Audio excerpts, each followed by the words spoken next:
Hi, I'm Artur, and I work as a lead engineer at Yandex.Market design system team. And to begin with, I'd like to tell you a story that I heard one day and really loved. Once upon a time, there lived a developer, and one day they wrote the CSS code. That CSS code had no mistakes, and I mean really no mistakes with that CSS code. The styles were scalable, readable, and efficient, and even designers could read, write, and maintain those styles. It was a miracle. Hundreds of front-end developers burned out trying to find the styling Grail, and the holy styling war began. The world broke into two camps, Plain CSS and CSS and JS, and that's where we live now. We live in the divided world, searching for the perfect solution. For the past couple of years, there has been a boom in CSS and JS solutions to style React applications, and some of them even could fit in a tweet. And it's really awesome that we got so many options. And I also participated in this movement as a contributor to the JSS library and got a deep dive into CSS and JS. Looks like the modern front-end development made a dramatically turn to the CSS and JS side. And nowadays, we have many different solutions. Like, we have really a lot of libraries. I mean, we have really a lot of CSS and JS libraries. And CSS and JS is everywhere. It's not that easy today to decide on the approach to choose. There is a huge difference in popularity between CSS and JS libraries, and I think that many developers here heard about style components. Raise your hand if you heard about it. Oh, cool. Almost all of. OK, so developers often don't consider any other options. And it's really clear how style components trendy today. And it's much more popular than any other CSS and JS solution. But is it always the best fit? Yandex.Market is one of the largest marketplaces in Russia with many different products. And the problem how to write our styles is really relevant for us. And we have many similar but not simple components. And we'd like to reuse our code base as much as possible. And we have to have hundreds A/B tests at the same time. And we want to have components maintained by hundreds front-end engineers. So searching for the best solution for the future, we actually need to look back and maybe reinvent the best bits. So the story begins in early 90s. On the dawn of web, there was nothing like CSS language, and engineers were trying to find the way to style websites at that time. And there were a lot of different and interesting drafts and proposals how to style application. Fun thing here is that the proposal on the scheme language, for example, imagine if we wrote styles like this today. And we can notice that all of them had a runtime part. So if you want to know more, there is a great article by Zach Bloom about the evolution of CSS. But I'd like to focus on a few interesting examples. In the end of the 90s, there was an idea to use style and text to apply some styles to the pages. And years later, we have design systems on React, right? And this is the simplified example. I don't recommend to use it, the API like this. But this is so close, right? And style and text were obsolete. And HTML5 doesn't support them. But we should use CSS instead. There were some problems with style and text there, and the most important, I think, is the problem of monolithic HTML applications at that time that we had. So with React, for example, we have encapsulation component way, and we can rethink this approach. So if somebody has time machine, please help. Another one interesting proposal called JSSS, created by the Netscape team on 1996.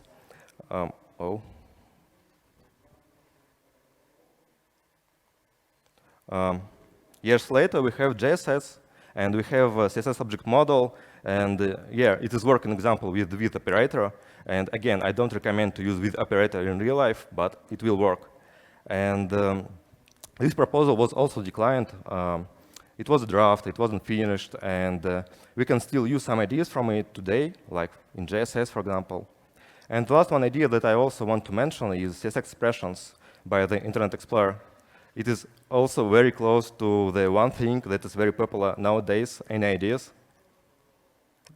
Style components, right? CSS expressions were deprecated in the Internet Explorer 8, and this approach had some issues with performance, and it wasn't supported by any other browser. So, in fact, if we get back to the end of 90s, the CSS we know today became a standard in web development, and CSS provided new opportunities to the web design, and there were a lot of interesting websites at that time.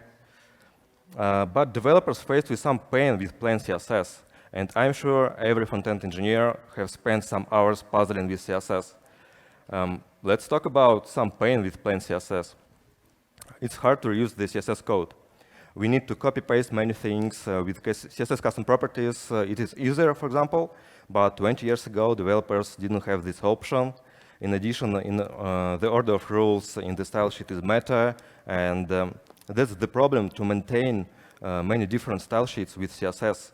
Plus, all selectors are global, so there could be naming conflicts and unexpected styles on the elements. CSS is declarative, but actually sometimes it is hard to express some complex things in a simple way. So, as a result, CSS is not really scalable, and it's hard to maintain by the big team. Another point that everyone loves browsers, so yeah, no comments here. Anyway, I'd like to mention Max Stoiber's tweet here. And please raise your hand if you think that this should have a different color. And the same color? OK. So this tweet proves that we still don't have full understanding of CSS. More than 44% Twitter users confused the right and the wrong. And there is no surprise, CSS is confusing. As a result, many technologies and methodologies were created by simplifying the development and organizing the CSS code. And for example, BAM, one of them, and it's still very popular methodology, and it has various implementations, like the code on the slide. In short, we decompose our interface into three entities: block, modifier, and element. And it's really important that BAM is not only the technology, but the way how we can communicate with designers and understand each other, and we can speak on the same language. Personally, I think it was a huge step in styling web applications. And CSS is also a big thing for the web development. It introduced variables, mixins, control statements, and it resolved really many issues. And finally, with BAM and SCSS, such problems like reusability, specificity, isolation, expressiveness, scalability, all of them were resolved. But with BAM, for example, we need to know about the convenience, about the BAM naming, for example. We also added a build step by SCSS, and it was an additional barrier to entry because you need to know SCSS syntax, features, and other things. So web applications were still growing and became more complicated, so many new ideas and technologies were created to resolve some issues of huge web applications. For example, one of them, PostCSS, and it introduced the great plugin system and created the ecosystem of plugins. So there were a lot of amazing tools built with PostCSS, and I think that everyone used something of them. And another one important thing that we started a component era, and CSS-Modules was one of the drivers of that movement. CSS-Modules helps to write your styles like you don't care about conflicts and isolation. You can just write your styles in the separate CSS module, import that module in your component, and that's it. You can apply some styles to the markup, and everything will work. Your class names will get hashes, so your styles will be isolated. But let's take a look at this code. For me, this markup is really dirty. It's not super readable, right? And take a look at this beauty, for example. And I've seen 1,000 lines of code like this. I mean, this code is simple, it will work, but it's hard to understand and maintain. And we can make it simpler, but for me, it's not for humans. Like, we write code with CSS models with less semantics, and it's quite hard to read. Anyway, CSS models and PostCSS at that time resolved almost the issues that we had, but we're still growing, applications still growing, and there are many other open questions that we need to solve. And one of solutions became CSS and JS. Okay, I think we are ready to talk about CSS and JS. So there is example of style components. With CSS and JS, we can achieve some benefits, but it's not about just style components. We can apply the most of them to the general CSS and JS solution, but okay, benefits, specificity. The styles will be rendered exactly as they were applied to the component. So you don't need to care about in which order your component will be arrived to the production code, in which order style sheet will be applied, because you can just generate your new class name on the state, and that's it. No build step. You can just import your component and run it on the client side. You don't need to build it anyway, because it's just runtime. You can have semantic elements, and instead of the messy markup, you can just map your primitives, visual primitives, and it would be much, much more readable. And another one option is it's just JavaScript. You don't need to learn mixins, SCSS variables, other things. You can just use your JavaScript code, write functions, and it's really easy to start to code with.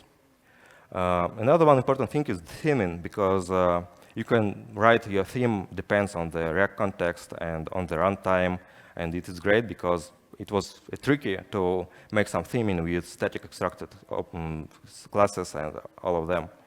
Critical CSS is by default, by design, so you can just render only the styles that you need and don't render anything else. Runtime styles, as I said, universal components. It was an idea that you can reuse your code for React Native and other things, and better developer experience. So it's not that perfect as it might look, and it's time for a serious talk. There is an example of the popular project. Honestly, can you read it? I personally find it a bit challenging, and I've seen many times how developers duplicate their logic just because it's not really easy to match the state on the styles with imperative constructions and functions. So sometimes we need to spend a couple of minutes to understand the code to make 1 second change. I've shown just a few examples, and there are a few more I have concern with. For example, performance. It's really a problem with style components. There are a lot of benchmarks, and it's important to understand that when you use style components, you will parse and generate your styles at the runtime. I made some benchmarks here. There are many of them, but if you will compare it, for example, with style.js, it is also runtime. There is no pre-compilation or other optimizations. It's just runtime. So it's much, much, much faster, but it has the same options. So I think that style components or emotion isn't such effective that they might be.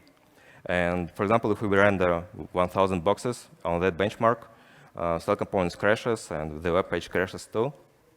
So one of the reasons why it works this way is combination versus composition. What I mean? Button has for example, button has for modifiers with 3 values. Composition will give us about 12 styles variations, and combination 81. How does it look like? For example, this is the official style components website, and there are 2 buttons, primary and normal button. They are so similar. The difference is just the color and background color. So if you'll check its styles, they will be the same, but they will not reuse the code. So normal button and primary button have the same properties. The rules have the same values, but they're different, and it will bloat your style sheet. It will always bloating and bloating. So the trend of 2019 is bloated styles. Another one problem that I faced with style components is static style extraction, because it's really important for caching. And if you have server-side rendering, for example, I think you'd like to cache some styles on the client side to reduce the size of the rendered HTML without styles inlining to the head.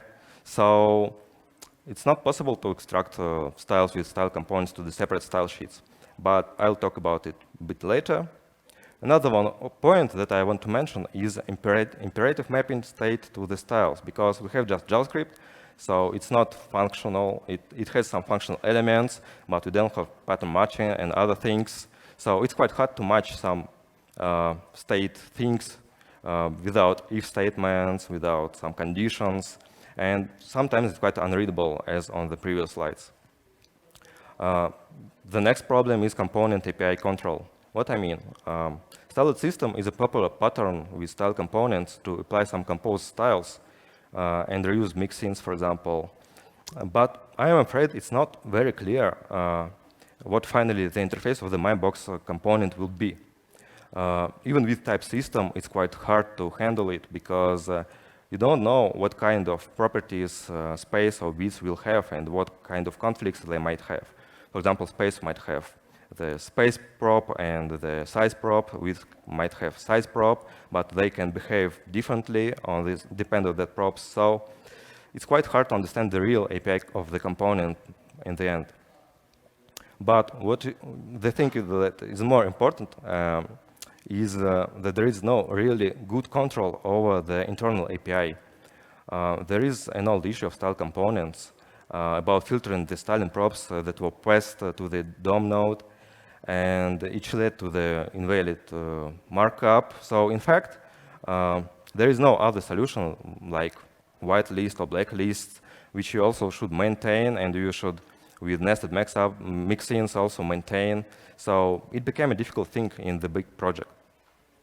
And the last one thing is element decomposition, but let's talk about it later again. So with Linary and Artur, you can improve some things. You can extract static styles to the separate chunks, for example.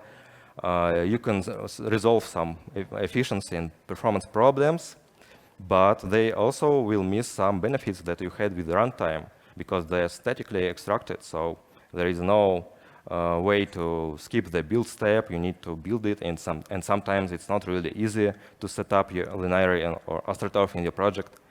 And a huge example how doesn't work the API of style components for the big project is another one example of the popular open source project here.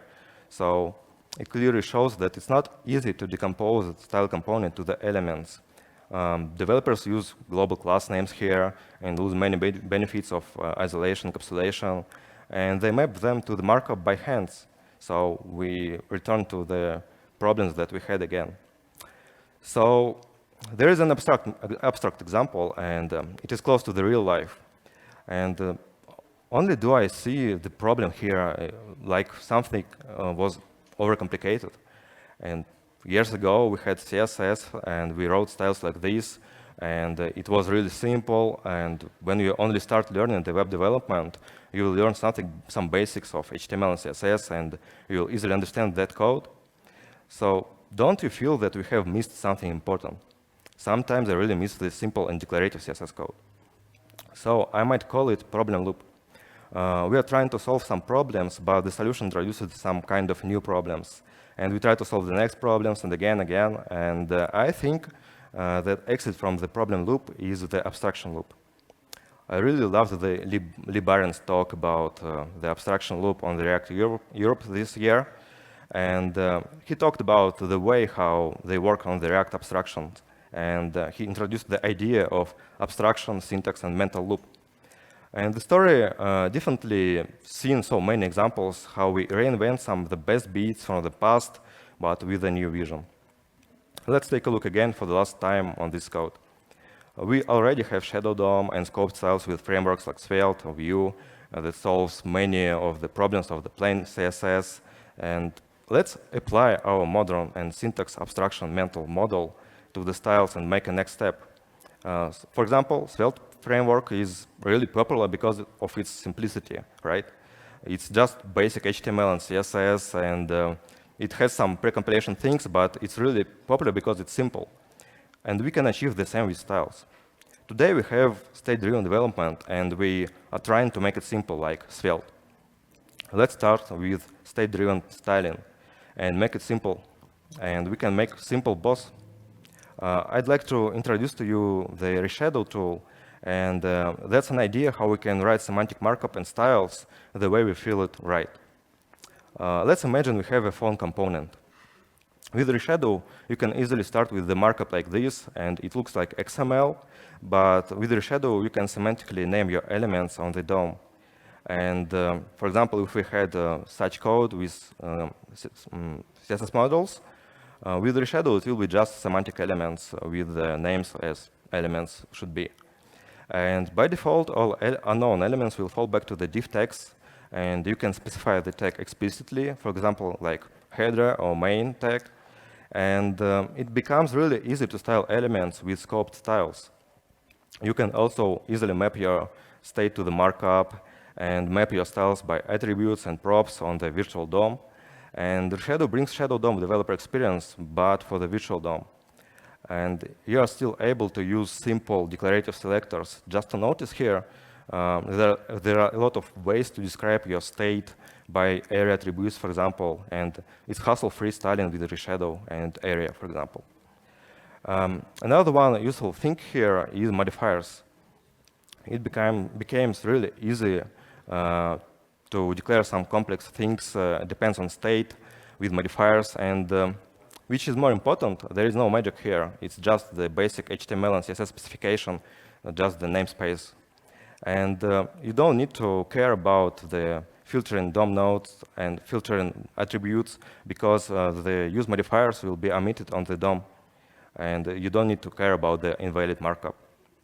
This way, we can completely restyle our phone with a brand new model, for example. So another one thing here is that we can use component selectors.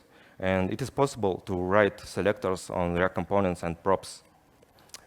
This is how Reshadow looks like with the React component. We can write our styles, our scoped styles in the separate CSS file as the default CSS file. So we can just import that file and use that in the styled function. And that styles will be applied to the scoped markup in the styled function. So if you like CSS and JS way, for example, you can write your styles in the render function.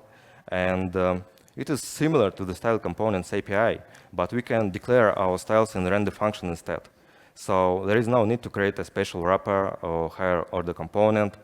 And with styles in render, it's really easy to map your dynamic values to the styles and pass the needed to the markup.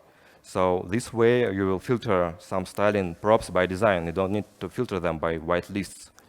And another one important thing here is that all the styles that you wrote, even in JS files, will be statically extracted to the separate CSS files. So there is no runtime styles processing. And finally, you will get something like this. It looks like similar CSS modules, and all the styles, all the hashes, all the class names will be extracted to the separate CSS files.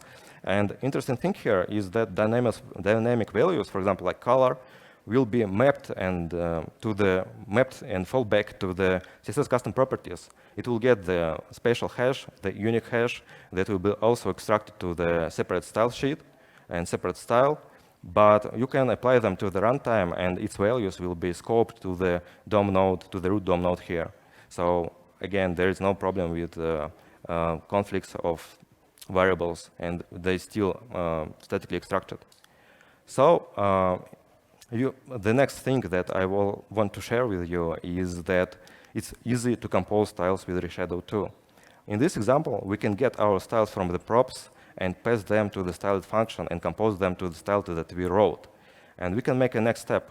We can just get all of our styles from the props, and it's really useful for theming, styling, and styles injection. And for example, we can write only the components markup and UI logic and declare its style somewhere else. And it brings the new things with Reshadow and dependency injection. But first of all, let's talk about how can we change the components view. The first idea that we can use is modifiers. And modifiers are a part of API, of the component API, for example, size, variant, type for the button. It's a really good way to declare component style and interface, but it's not really flexible. If you need to change something, you need to change the component code, component API, and it's not really fast, and if you work in a big team, for example. The next thing is theming, and it's more flexible variant of the modifiers. So you put your API to the theme, and you can get these variables from the theme. And for example, you can name your color as a primary color and get some variables from it. But it's still not really flexible, because if you don't get some variables from theme, or if you didn't provide some variables from theme, you'll have that problem. You need to change your theme, you need to change your component code, and again, it's not really flexible. And the last one thing that I want to name is the styling. The styling is the way when you just write your markup, you write your business logic without caring about how it might be styled. It might be styled anyway, in any ways, and you just write your markup and some logic here. And let's come back to the example of our snippet list and snippets. This is just the same code. It's just one code, and it's even just the one application. We don't need to write separate components here. We just need to style them with reshadow. For example, we write the core component without any styles. We just write markup, and we get all the components and dependencies by props, so we can inject not only styles but other things here. And we can declare our, for example, market component that will be used in the market service and extend it from the base component. And we need to register it in the registry. It doesn't matter. So let's take a look at this app. In real life, the app is more complicated. There are a lot of nested components, a lot of things, a lot of snippet lists. But let's take a look on simplified version with my snippet. If we will render that app as it is, we'll get the current version of snippet list. But if we want to make some A/B tests and we want to make some experiments with it, we need to, for example, test with deprecated snippet, and maybe it might have a better conversion, better points. So we can just wrap our component into the market provider, and we can wrap our application or part of the application. So the components in this application will be listening to the context, and if, for example, here we use snippet in the snippet list as deprecated snippet version, so we will render just the deprecated version style. And which is more interesting, we can just fully change the styles of the component, just import the component from another registry. So again, we don't need to change any code here. We just need to pass our snippet list from other registry to the market provider, and that's it. And it's really useful for experiments without code changing. And you can replace all the components that you have in the registry and render the part of the market side, for example, at the Brinkley side or at the Bureau side.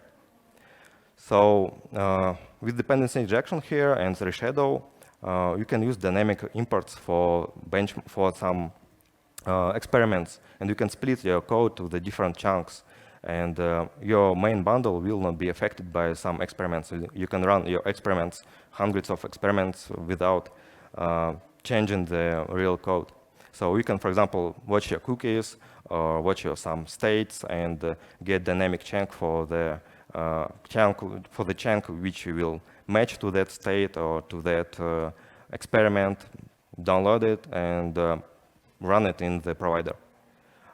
Core components they shouldn't have any direct dependency, because it's not only about styling. We can inject the component, we can inject even lifecycle and make some things with the re-render and business logic, but the mostly it might be used for the design experiments, because it's a bit tricky to change the component logic.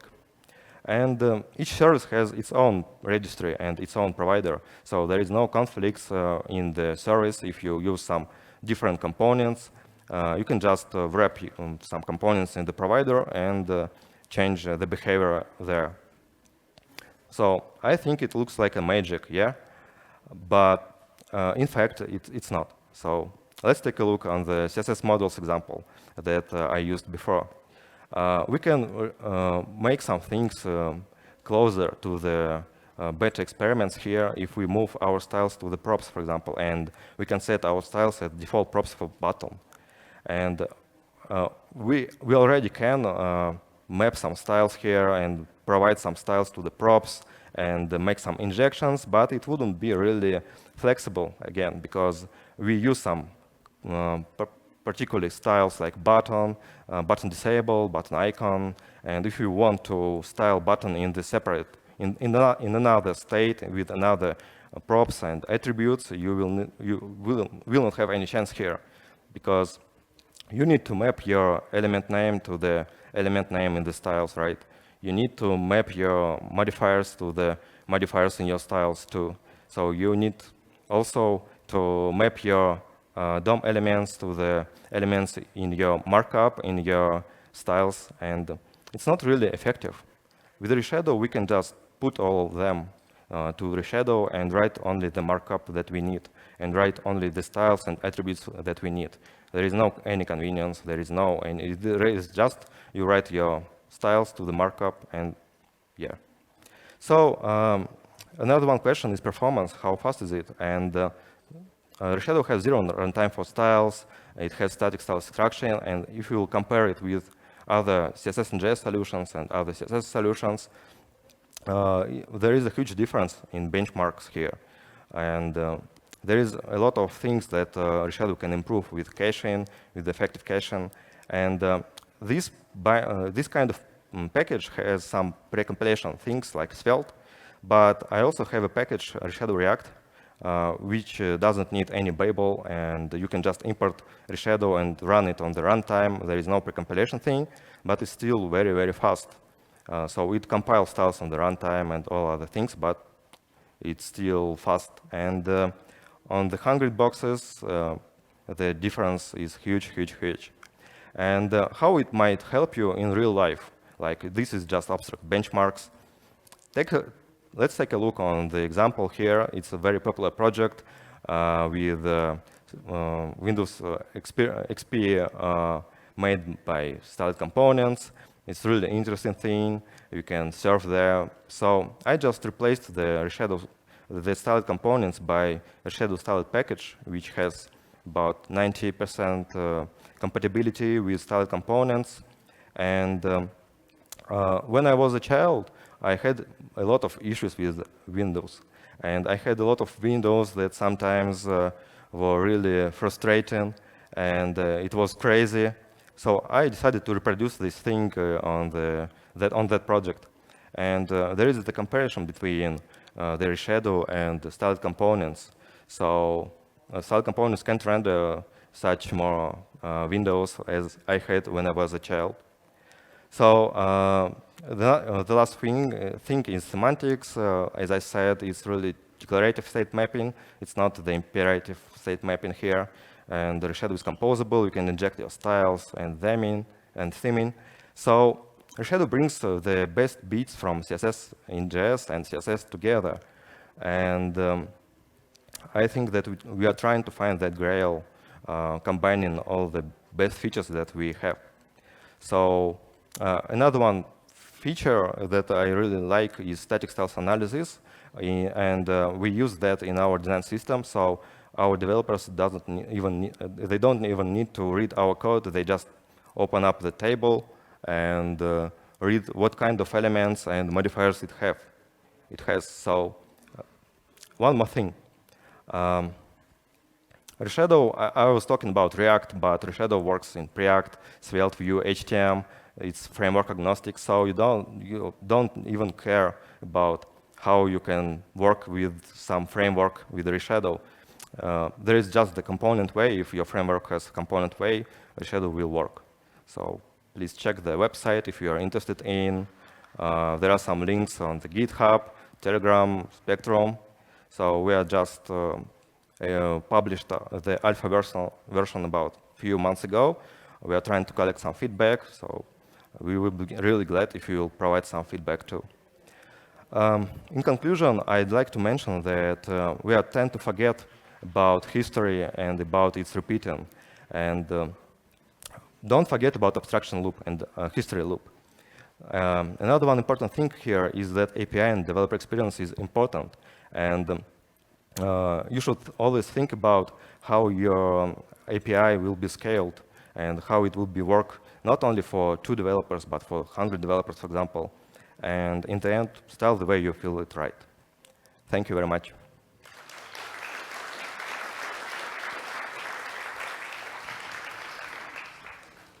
Окей, спасибо за доклад. Может быть, у кого-то есть вопросы? Отлично.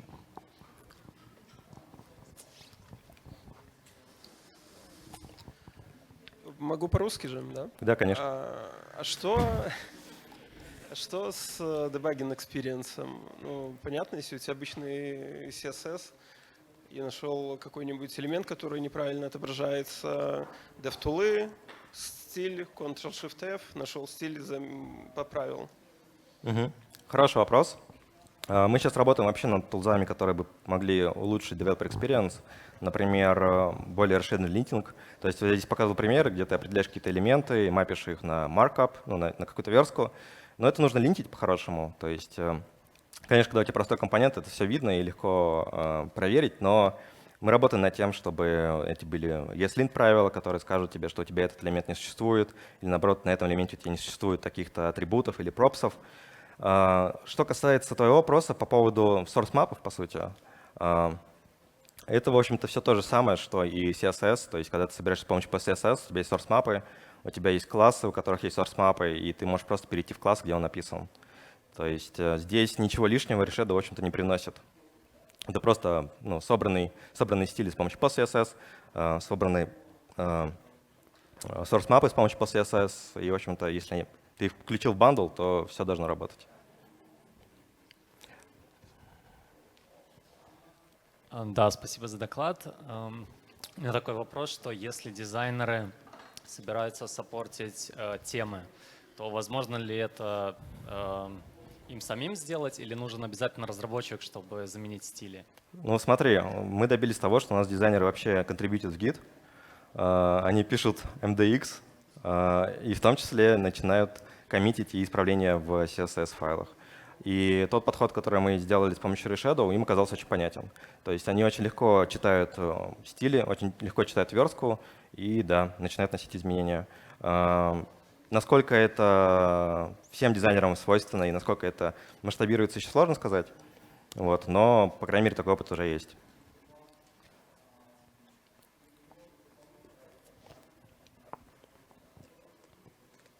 Но основная идея в том, что обычно дизайнеры знакомы с базовым HTML и CSS, и они примерно понимают, как стилизовать, например, атрибуты какие-то или элементы.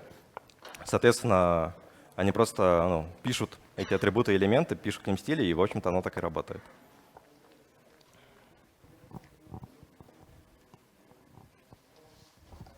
Добрый день, спасибо за доклад.